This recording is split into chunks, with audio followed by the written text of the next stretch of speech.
우리 옆에 분과 인사 한번 하겠습니다. 힘내세요.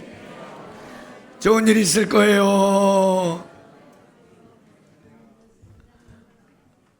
네, 굉장히 덥죠. 지금 우리 2층에 계신 분들 2층에 에어컨이 한 군데가 고장났다고 그러니까 조금 더워도 좀 견디시고요. 또 저 뒤에 증축석도 좀 더우실 것 같은데 하여간 왜 고장날 땐 제일 더울 때 고장나는지 그죠?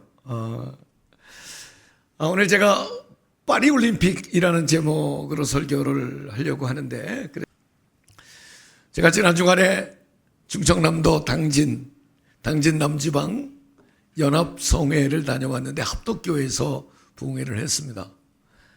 이 당진은 감리교 목사들에게 당진에서 목회를 못하면 어디 가서도 목회를 못한다. 이 정도로 당진이 아주 성도들이 신앙생활을 열심히 잘하는 그런 곳이라고 그래요. 당진의 감리교회가 당진군, 당진읍, 당진시가 됐죠. 지금 한 140개 정도 그렇게 많을 만큼 동네마다 교회가 다 있는데 교회마다 아주 열심을 다하는 그런 교회. 그러니까 당진에서 목회 못하면 딴 데 가서도 못한다 할 만큼 교역자들에게도 잘 선대하는 데가 당진이라고 그래요.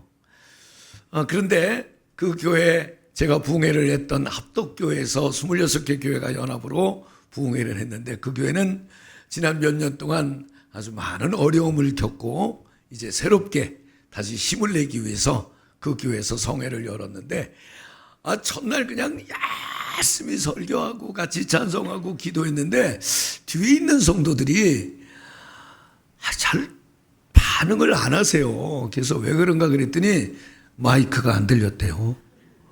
마이크가 이 앞에 모니터만 들리고 이게 새로 싹 했는데 만지는 분이 없어가지고 마이크 꺼진 상태에서 설교를 하고 기도를 하고 그러느라고 제가 목이 첫날부터 이렇게 딱 잠겨서 그냥 모처럼 부흥회를 하면서 그분들은 통성 기도하고 소리내서 찬송할 수 있다고 하는 것이 본인들에게 얼마나 큰 축복인지 너무너무 사모해서 둘째 날부터는 목사님들 축도도 하지 말고 합심기도 같이 하자고 그래서 집회 끝나고 오랜 동안 부르짖어 기도하고 그리고 수요일 날 저녁까지 집회를 마치고 돌아왔습니다. 힘들고 어려운 사람들이 다시 한번 도전해 보려고 하는 집회를 도울 수 있어서 얼마나 감사한지 제가 목은 좀 상했지만 그래도 여러분 듣는데 별 문제 없죠? 목소리 좀 시원찮아도 여러분 이렇게 귀를 기울이시면 들을 수 있으리라고 생각을 하고요.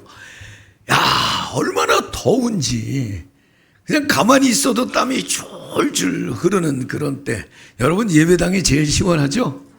예배당 이렇게 오시면 좋을 것 같아요. 늘 교회 와서 기도하고 교제하고 그러시면 좋을 것 같아요. 너무너무 더운데 이 더운 것 중에 하나가 요즘 경제적으로 너무 힘들다, 어렵다 이런 말씀들을 참 많이 하세요. 제가 오늘 1부 예배 때, 2부 예배 때도 오신 분들에게 여쭤봤어요.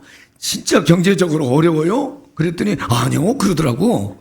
이제 조금이죠. 아마 제가 오늘 무슨 얘기를 하려고 그러는지 아셨는지 아니요 그러더라고요.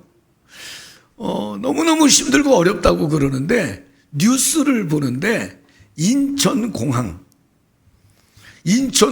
주차장에 관한 기사가 있었습니다. 자동차가 얼마나 많은지 지금은 주차할 수 없고 예약도 할 수 없고 보통 이제 인터넷으로 다 미리 주차 예약을 하고 가는데 예약이 막혀 있대요. 너무 차가 많아서 받지 않는다고 그러더라고요. 여러분, 인천에 지금 휴가 시즌에 하루에 인천공항을 통해서 외국 여행을 가는 분이 얼마쯤 될 것 같아요? 하루에 21만 3천 명가량이 비행기를 타고 외국을 나간다고 그래요. 이 휴가 시즌 2주간 동안에 383만 명이 인천공항을 통해서 여행을 간다고 그래요. 어떤 분들은 막 비행기 시간이 되고 주차할 데 없으니까 길에다 대고 간 분 막 뉴스도 나오고 그랬잖아요. 그러니까 2주 동안에 국민의 400만 가까이가 외국 여행 다니면 그렇게 배고프고 춥고 힘들고 어려운 것 같지는 않은 것 같은데 많은 분들이 어렵다고 그래요.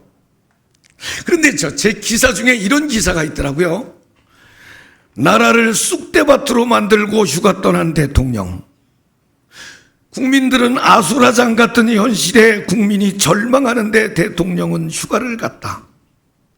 극심한 경제난으로 고통받고 있는데 대통령은 휴가를 갔다. 이런 말들은 제게 그렇게 크게 들리지는 않았어요. 지금 이 나라가 쑥대밭이 된 건 아닌 것 같고 극심한 경제난은 아니지는 않을까 하는 생각을 해봤습니다. 자, 여기에 지금 제가 오늘 설교의 제목을 파리올림픽이라는 제목을 잡았는데, 여러분 이 더운 여름에 불란서 파리에서는 올림픽을 열었는데 환경올림픽 하겠다고 그래서 숙소에나 이동하는 버스에 에어컨을 켜지 않는다고 그래요. 굉장히 어려울 것 같습니다. 그런데 이 올림픽 개막식을 지나면서 아주 몇 가지 이슈가 되고 또 우리 한국 사람이나 성도들에게 불편한 일들이 생긴 것 같아요. 이번에는 환경올림픽을 한다고 그래서 수영장 같은 경우는 그냥 세느강에서 그냥 한다고 그래요. 세느강 우린 여기도 있잖아요. 요 뒤도. 그런데 저 이제 세느강인데 여러분 저 물 색깔을 한번 보십시오. 여기 중랑천이 훨씬 더 깨끗하잖아요. 그죠? 여기는 오폐수가 우리나라처럼 잘 되지 않는데 그래서 경기하고 나온 선수들이 막 구토를 하고 알러지가 생기고 그런 상황이라고 그래요. 그러니까 선수들이 겪는 어려움인 것 같아요. 그런데 이 외부에 있는 사람들에게 좀 불편한 일이 두 가지가 뭐냐면, 하나는 우리나라 선수들이 입장을 할 때 대한민국을 북한이라고 호칭을 했는데 두 번을 그렇게 호칭을 했다고 그래서 한국 사람에겐 조금 이렇게 섭섭한, 이름을 좀 불러주지. 우리 앞에 마민여 권사님 계신데 제가 아유 권사님 반가워요 이경화 성도님 그러면 듣는 분은 조금 마음에 섭섭할 수도 있듯이 아마 그렇게들 많이 들은 것 같아요. 그거는 실수일 수도 있어요. 그런데 두 번이나 그래서 그거 의도적이지 않느냐 이런 의혹을 제기하는 분들도 있었습니다. 그건 지나갈 수 있어요. 그런데 두 번째 문제는 우리가 조금 더 심각하게 생각해 봐야 하는데, 그 개회식을 그 에펠탑 밑에서 세느강변에서 폼나게 하지 않았습니까? 그 사진을 제가 좀 가지고 왔는데 한번 볼까요? 네, 에펠탑의 개회식 사진을 좀, 여기 이렇게 있죠. 아유, 네, 개회식 여는 장면도 한번 열어주시고요. 네. 자, 그런데 이 개회식에서 있었던 여러 가지 축하 공연들, 여러 가지 퍼포먼스들이 있잖아요. 그런데 이 퍼포먼스 가운데 문제가 됐던 부분이 있었습니다. 그게 뭐냐면, 사진을 한번 보겠습니다. 여러분, 그 레오나르도 다빈치의 최후의 만찬을 형상화해서 저렇게 만들었네. 그 두 가지 사진을 한번 이렇게 겹쳐서 볼까요? 자, 저 위에 최후의 만찬 그림이 있죠? 그 중앙에 예수님께서 이렇게 딱 폼 잡고 계시고, 그런데 그 밑에 예수님은 지금 어떻게 하고 계시죠? 밑에 사진에서는 흰 면류관을 쓰셨는데 예수님이 여자예요. 그죠? 여자죠? 아까 그 사진 다시 한번 볼까요? 예, 저 되게 흰 거 쓰고 계신 분이 여자예요. 예수님을 저렇게 저런 이렇게 아주 여자도 옷을 많이 좀 벗은 복장으로 저렇게 입고, 저기에 나온 사람들이 전부 성전환자, 트랜스젠더 혹은 드래그 퀸 그러잖아요. 남자가 여자로 여자가 남자로 성을 다 바꾼 사람들, 수술을 해서 그런 사람들. 그러니까 예수님의 제자들도 다 저렇게, 저분들은 동성애에 대해서 우리 모두가 좀 같이 가야, 이 불란서라는 데가 워낙 좀 자유로운 데니까 모두가 같이 살아야 하는 성평등을 위해서 이렇게 했다고 그러지만, 이 프랑스 주교회에서는 즉각 성명을 냈습니다. 기독교에 대한 조롱과 모독이다. 어떻게 예수님을 저렇게 비키니 입은 여자 모양으로 해서 예수님이라고 그러고, 저렇게 저 지금 파란색으로 저분이 이제 가수인데, 주연 가수인데 옷을 입지 않고 그저 바디 페인팅, 물감으로만 저렇게 곳곳에 색을 칠하고 저 공연하는 걸 보니까 민망해서 못 보겠더라고요.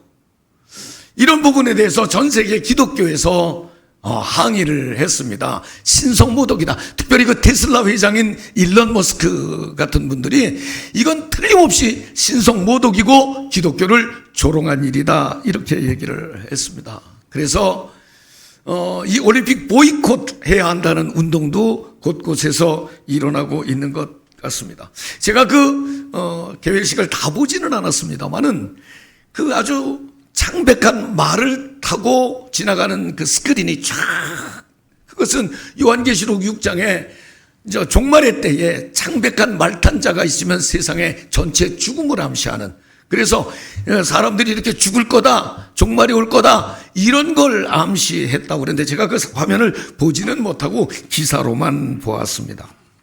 올림픽이라고 하는 것이 기원전 776년에 그 여러 가지 우상, 미신, 제우스 신을 비롯해서 그 미신과 우상을 섬기는 축제 중에 하나로 시작됐는데, 기독교가 로마의 국교가 된 이후에, 그러니까 주 313년 이후에 논쟁을 거듭하다가 올림픽은 393년에 중단이 됐었습니다.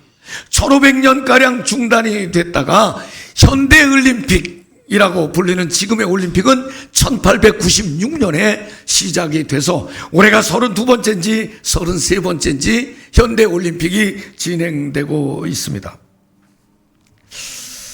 자, 그런데 올림픽에 대한 이런 뒷얘기들이 있고 좀 기독교인들에게는 속상한 일들이 생겼는데, 그럼에도 불구하고 이 올림픽을 통해서 올림픽의 영웅들 중에서 하나님께 영광을 돌리고 복음의 증인으로 섰던 사람들이 있습니다.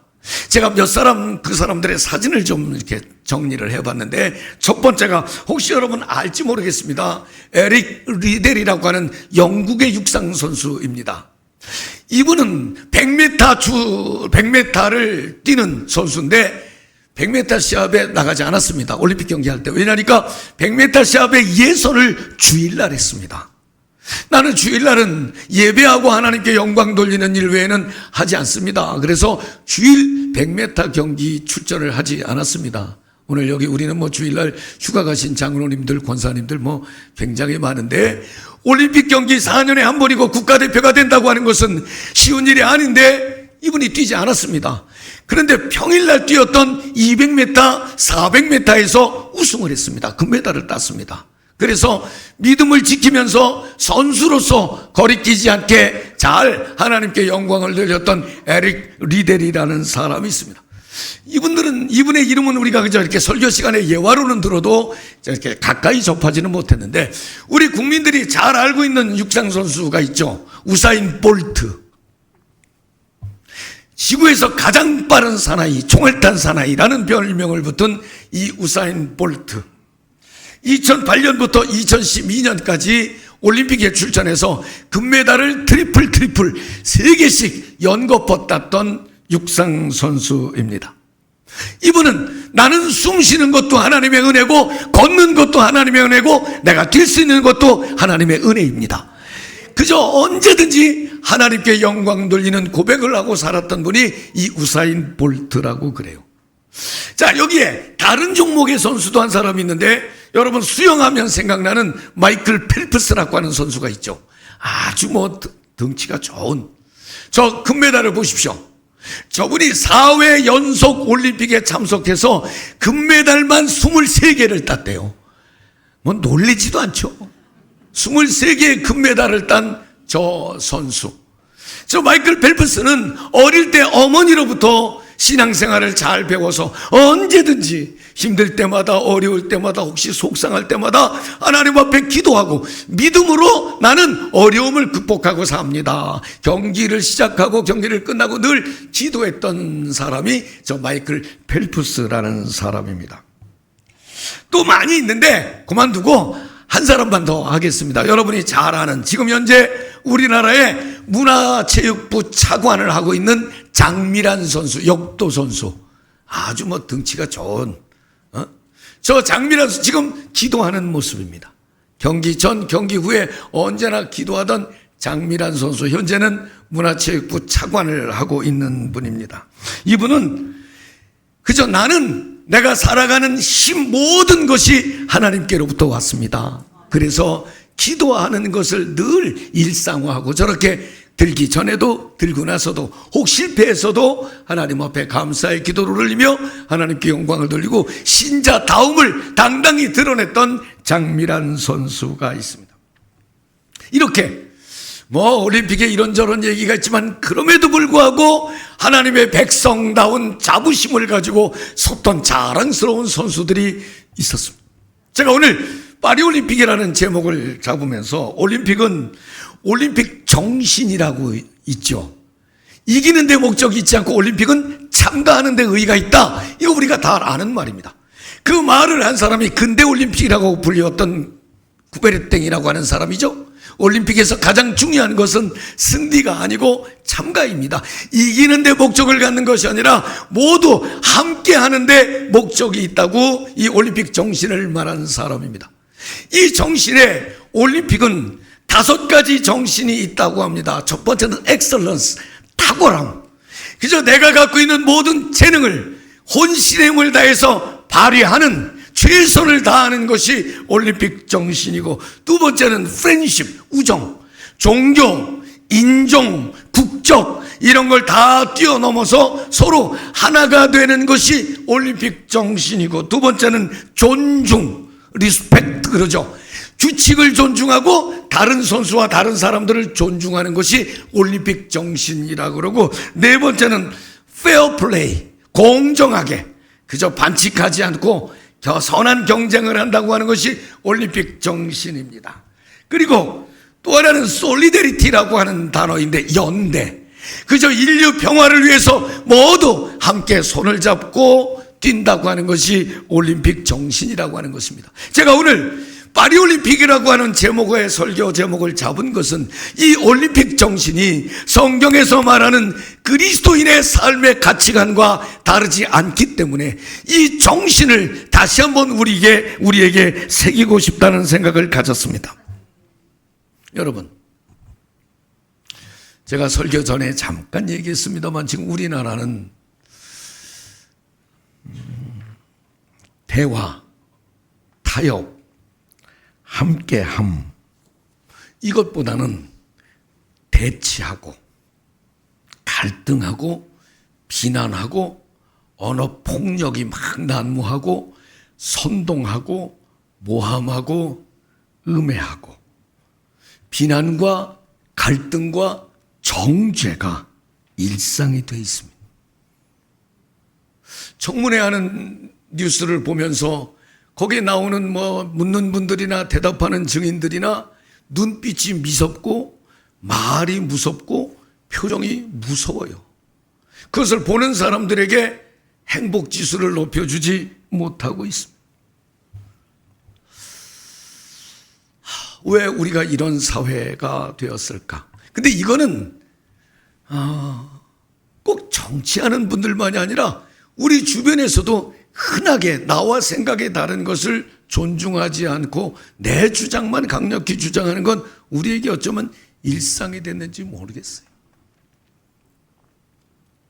제가 머리를 자르러 갔는데 그 머리 잘라주시는 분이 저더러 아유 목사님 손주가 머리카락이 되게 많대요. 아니 당신이 언제 내 손주를 봤어요? 그랬더니 제 카카오톡 그 프로필 사진에 그게 있대요. 나는 그거 할 줄 몰랐는데 이제 박수지 간사가 맹기려 줘가지고 거기 있는 모양이에요. 그러면서 손주가 머리카락이 무지하게 길다고. 그러면서 이분이 뭐라 그러냐면 자기들에게 직업병이 하나 있는데 자기들은 사람을 보면 머리부터 본대요. 일단 머리카락을 먼저 본다는 거예요. 머리카락에 대한 아주 상당한 식견을 갖고 있는 분이 동양 사람, 서양 사람 이 머리카락에 대해서 쫙 성분까지 다 알고 계신 분이더라고요. 그러면서 그분 자기 친구가 하나 있는데 자기 친구는 성형외과 의사인데 사람을 보면 턱부터 본대. 이게 깎아줘야 되나 고쳐줘야 되나 턱부터 본대. 그러면서 목사님은 사람 보면 어디부터 봐요? 저한테 묻더라고요. 여러분 저는 어디부터 볼 것 같습니까? 저는요 사람을 보면 일단 눈빛을 보고 얼굴빛을 보고 그 사람의 자세나 태도를 눈여겨보는 편입니다. 왜냐하면 그리스도인의 눈빛은 굉장히 막지 않습니까? 성도들의 얼굴 표정은 세상 사람들보다는, 왜냐하면 기쁨과 즐거움과 평안과 감사가 있는 얼굴빛 아니겠습니까? 막간을 이용해서 옆에 사람 얼굴 한번 보세요. 그런 분이신지 한번 보세요. 성도들은요, 그렇게 막 정죄하고 비난하고 폄훼하고 막 선동하고 그러기보다는 이해하고 용서하고 관용하고, 이게 성도들의 언어의 습관 아니겠습니까? 칭찬하고 축복하고 중보기도 하고. 누가 다른 사람을 위해서 기도하는데 그 인간 망하게 뭐 이렇게 기도하는 사람이 어디 있어요? 다 조금 배기 싫어도 하나님 그분 마음도 움직여 주시고 평안함도 주시고 복도 주시고 그렇게 기도하잖아요. 제가 월삭 기도회 때 못 오신 권사님 한 분이 오늘 2부 예배 때 오셔서 가기 전에 안수 기도를 하는데, 그냥 하나님 거부가 되게 주시옵소서. 그냥 기도할 때 힘을 실어서 마음을 담아서 다 축복하는 게 이게 그리스도인들이잖아요. 그래서 성도에게는 저는 눈빛, 얼굴빛, 목소리, 표정과 태도, 이걸 먼저 보는 편입니다. 그랬는데 이 올림픽 정신과 성경에서 말하는 우리의 삶의 자세와 태도는 다르지 않은 것 같습니다. 이게 왜 중요하냐면, 지난 금요일 날 저녁에 제가 기도원에 관한 말씀을 함께 사사기 6장부터 8장까지 말씀을 나누면서, 기도원이 300명의 군사를 가지고 13만 5천 명과 전쟁을 할 때 이기게 하시는 분은 하나님이시지만 그 군인들 먹이고 입히고 재우는 건 대장 두목이어야 되잖아요. 그런데 피곤하고 지쳐서 먹을 것 떨어져서 숫곳 사람들, 부두엘 사람들에게 가서 우리 먹을 것 좀 달라고 그랬더니, 야, 니들이 지금 저 적군의 손모가지라도 잘라갖고 왔단 말이오? 이겼단 말이오? 우리가 볼 때는 어림도 없는데 웃기지 마. 그리고서는 안 줬어요. 주지도 않고 조롱하고 막 그랬어요. 이 마음의 상처를 품은 기드온, 여러분, 기드온은 유연성이 있는 사람입니다. 왜냐하면 이스라엘의 지파 가운데 가장 큰 지파가 어느 지파? 에브라임 지파죠. 이 지파가 싸우러 나가면 맨날 놀러 다녀, 야유회 다녀, 관광 다녀. 그런데 전쟁이 끝날 때만 되면 제일 먼저 와서 왜 우리를 안 불렀냐 그러고, 우리가 같이 갔으면 일찍 끝났을 거라 그러고 꼭 공치사를 해. 왜냐하면 끝나고 나면 전리품을 나눠 가질 때 큰 지파니까 많이 달라, 그런 얘기입니다. 그렇게 목리를 부려도 기드온은 다 받아들였던 사람인데, 거절하면서 조롱하고 비난하고 함부로 했던 이 숫곳 사람들, 부두엘 사람들을요, 전쟁 마치고 돌아오는 길에 아예 다 멸절시키고 맙니다. 이렇게 우리가 성도다운, 하나님 백성다운 품성을 품지 않고, 여러분, 누군가에게 무슨 일을 거절하더라도 정말 상처 주지 않고 마음 상하지 않게 하는 건 중요한 일이라고 생각해요. 우정, 존중, 공정, 연대, 이게 올림픽 정신이긴 하지만 저는 그리스도인이 가져야 할 품성이라고 믿습니다. 자, 두 번째, 제가 오늘 파리올림픽 조금 더 좀 이색적인 제목을 잡았습니다만은, 이 올림픽 선수들은 메달 따는 거 1등 하는 게 사실은 목표로 아주 굉장한 훈련들을 받습니다. 그런데 이 경기에서 이긴다고 하는 건 실력도 중요합니다. 전략도 중요합니다. 전술도 중요합니다. 그런데 이번에 혹시 경기하다가 그 흐름을 바꿔놓은 경기가 하나 있었는데, 혹시 탁구 경기 보신 분이 있나요? 8강 할 때 우리나라의 신유빈 선수하고 일본의 히라노 미우, 그 신유빈 선수는 삐약이라는 별명을 가지고 있잖아요. 저 둘이 8강에서 붙었어요. 근데 누가 이겼냐면 신유빈, 저봐, 이겼어. 근데 제가 이 경기를 보면서 작년, 그러니까 먼저 올림픽 때 신유빈 선수가 저 선수한테 졌대요. 이번에 이제 아주 이기려는 의지가 있었겠죠. 그래서 아마 연구를 많이 했는지 탁구는 7전 4선승제, 7게임 해서 7세트를 해서 4세트를 이기는 사람이 이제 승리자가 되는데, 1, 2, 3세트를 아주 거의 완벽에 가깝게 11대 4, 11대 6, 11대 5 이런 정도로 신유빈 선수가 경기를 이겼어요. 문제는 5세트, 6세트, 7세트를 11대 7, 11대 8, 11대 7로 신유빈 선수가 졌어요. 그리고 7세트 결승전을 했는데 요 사이에 1, 2, 3세트를 3대 0으로 지고 있던 저 일본의 그 히라노 미우 선수가 갑자기 심판에게 작전 타임을 요청하고 라카로 들어가 버렸어요. 들어가서 옷을 갈아입고 나왔어요. 탁구 경기하다가 옷을 갈아입는 경우는 없다고 그래요. 거기에 대한 규정도 정해진 건 없다고 그래요. 그런데 내가 이대로 가다간 질 것 같아. 이 흐름이 신유빈 선수 쪽으로 있는 걸 내가 좀 바꿔야 되겠다. 그래서 이 미우 선수는 아예 그 게임을 중단하고 옷을 갈아입겠다고 라카로 들어갔어요. 그동안에 신유빈 선수는 바나나도 하나 먹고 앉아서 좀 쉬고, 근데 그 쉬면서 근력이 좀 빠지는 것, 좀 힘들다는 느낌이 들고 컨디션이 이제 좀 달라졌다는 거예요. 그리고 이 선수가 나와서 경기를 하니까 4세트, 5세트, 6세트를 내리 신유빈 선수가 쳤어요. 이 히라노 미우 선수는 전략이 성공했지. 작전이 성공했어요. 그러고선 7세트에 딱 붙었는데 8대 8, 9대 9, 10대 10, 11대 11 계속 접전으로 갈 때 우리 식구들이 다 같이 보고 있다가 제가 신유빈 선수가 이겨. 그랬더니 왜 그러냐. 이럴 때는 배포가 큰 사람이, 담력이 있는 사람이 이기는데 신유빈은 저 표정을 봐. 담대함이 있잖아. 아마 나이가 더 젊어서 그럴 수도 있으니까 이길 거야. 그랬더니 우리 큰아이가 가슴이 쫄깃거려서 못 보겠다고 막 이렇게. 근데 실제로 이겼어요. 자, 문제는 이 일본 선수는 자기의 작전은 성공을 했어. 흐름을 바꿨어. 그래서 자기가 동점까지 왔어요. 그런데 그 일로 인해서 전 세계 많은 사람들로부터 비난을 받는 거예요. 보통은 잠깐 작전 타임을 하고 코치와 대화를 하고 수건으로 땀을 씻고 정도는 허용되지만 아예 들어가서 옷을 바꿔 입고 오는 사이에 이 상대편 선수가 이 컨디션 난조가 왔으니까 이건 지나치다. 그렇게 해서 비난을 많이, 오히려 이기지 못하고 비난을 많이 받았습니다. 여러분, 저는 이 경기를 보면서 그래요.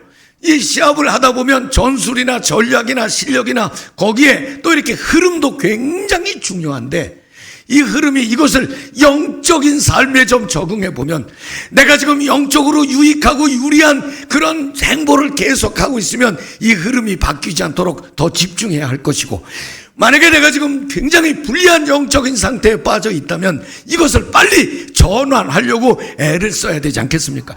방향을 좀 바꿔야 될 필요가 있다면 바꿔야 되지 않겠습니까? 제가 여러분들에게 이 올림픽과 관계된 건 아닌데 기왕에 운동에 관해서 말씀을 준비하다 보니까 옛날에 권투하던 선수가 생각이 났습니다. 옛날에 텔레비전 돈 내고 보러 다닐 때 유명한 헤비급 선수 중에 캐시어스 클레이, 나중에 무하마드 알리라고 헤비급 챔피언, 알리를 잘 알고 있죠. 이 알리와 싸웠던 조 프레이저 선수라든지 아주 기교파 선수, 그 중에 하나가 이 조지 포먼이라고 하는 선수인데, 이 선수의 사진을 제가 들고 온 건, 이 선수는 세계 챔피언을 하다가 은퇴를 하고, 그리고서는 야인으로 갔다가 45살이 돼서 다시 링에 복귀해서 다시 헤비급 세계 챔피언이 된 사람입니다. 조금 특이하잖아요. 그런데 왜 그랬냐니까, 이 조지 포먼은 이 불우한 청소년기를 살면서 힘들고 어려운 때를 겪으면서 아주 정말 청소년기를 방황하면서 겪었는데, 예수님을 영접하고 그는 정말 신실하고 선한 삶을 살려고 애를 썼고, 복음의 증인되기 위해서, 또 교회를 섬기기 위해서, 또 어려운 젊은이들을 돕는데 자기의 재산을 다 썼는데, 나이가 들면서 경제적인 어려움을 겪을 때 내가 좀 가서 다시 이 경기에서 만약에 하나님이 도우셔서 챔피언이 되게 하면 더 큰 일을, 더 선한 일을 많이 할 수 있으니까 내가 복음의 증인 되겠다는 심정으로 복귀전을 치러서 이 헤비급 챔피언이 됐던 사람이 이 조지 포먼. 삶의 방향을 선한 일에, 복된 일에, 복음의 증인되는 일에 살기를 원해서 삶의 방향을 바꿨던 조지 포먼. 여러분들에게 혹시 영적인 흐름이 나에게 유리하다면 잘 지켜내시기를 바라고, 영적인 흐름이 조금 세속화되어 있으면 그 흐름을 바꾸시기를 바랍니다. 시간이 많이 갔는데 다 정리하고 결론을 말씀드리겠습니다. 여러분, 성경에 큰 싸움을 했던 세 가지 3대 전쟁을 말하면, 다윗이 골리앗을 물리치고 블레셋과의 싸움에서 이긴 전쟁, 기드온이 미디안 군사 13만 5천 명을 300명으로 물리친 전쟁, 엘리야가 바알의 사제 450명, 또 이세벨이 섬겼던 누굽니까? 아합이 섬겼던 그 사제들 850명과 전쟁을 해서 이겼던 갈멜산 전투. 이 전쟁의 감독은 하나님이셨습니다. 이게 무슨 말이냐면, 불가능한 경기일 것 같지만 하나님을 감독으로. 여러분, 탁구는 혼자 하지만 감독과 코치가 다 있습니다. 축구도 여럿이 하지만 자기들끼리 하는 게 아니라 감독이 방향도 정하고 전략도 세우고 선수도 투입하고. 우리나라의 유명한 축구 감독 중에 히딩크 감독이 있었습니다. 이 히딩크 감독은 골키퍼 중에 굉장히 실력이 뛰어났던 꽁지머리 김병지 선수를 뽑지 않았대요. 왜냐니까 김병지 선수는 감독의 말을 잘 듣지 않고 자기 마음대로, 어떤 때는 볼을 몰고 가운데까지 나오는 이런 자기만의 운동을 해서 그 선수 유명한 훌륭한데도 뽑지 않았다고 그래요. 왜냐하면 감독의 지도를 받고 경기를 해야 되기 때문이라고 그럽니다. 여러분, 우리의 감독은 하나님이십니다. 우리의 코치는 성령님이십니다. 나를 자극하고 도전하고 나와 함께 하시는 주님의 가르침이 여러분에게 놓쳐지지 않기를 바랍니다. 우리는 파리올림픽은 아니지만, 이 면목동에서 더운 여름을 지나고 있지만, 우리는 죄와의 싸움, 사탄과의 싸움, 악과의 싸움에서 하나님을 감독으로, 성령님을 코치로, 그래서 이 영적인 싸움에서 늘 면류관이 전해지는 여러분 되시기를 소망합니다.